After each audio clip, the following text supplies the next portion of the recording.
Hi, my name is Daniel Lazier and I'm a product manager at Markforged.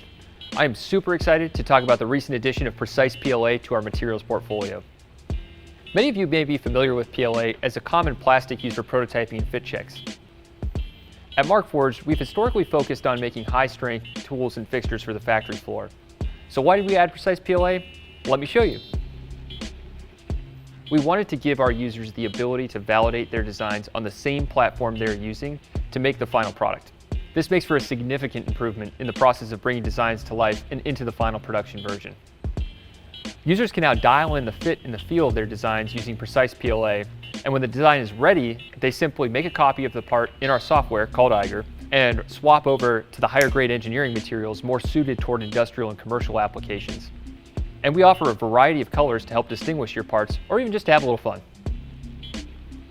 As an example, I wanted to make this wrench, which has two really interesting features. For one, it has this kind of custom ergonomic handle, making it more comfortable for the technician using the tool. It also has this socket, which has this delightful snap-in feature with the help of these commercial off-the-shelf ball detents. So the goal was to get a really refined feel when I press this socket in. Now that doesn't come free of charge. It takes a lot of iterations to refine that feel.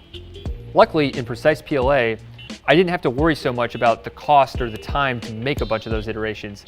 I could really quickly and efficiently try out a bunch of different spacings and a bunch of different combinations with the socket and ultimately end up at a really nice, refined production feel. As an example, the precise PLA wrench takes 3 hours and 20 minutes to print and costs $2.39, while the production version takes 7 hours and 45 minutes and costs a little over $45. Now that's a pretty big difference. The production version is still way more efficient than other production methods like CNC machining, but precise PLA is definitely going to be the better option for validating the design. Once I got those attributes in a final state, I copy over the design to be printed in onyx reinforced with continuous carbon fiber, which I really only want to use when I need the strength and production grade surface finish. So after many iterations, I've got this perfect fit and this socket snaps in just beautifully. Have a cool application for precise PLA? Have a question we can answer? Hit us up in the comments below, and don't forget to subscribe for more Markforged content. Happy printing.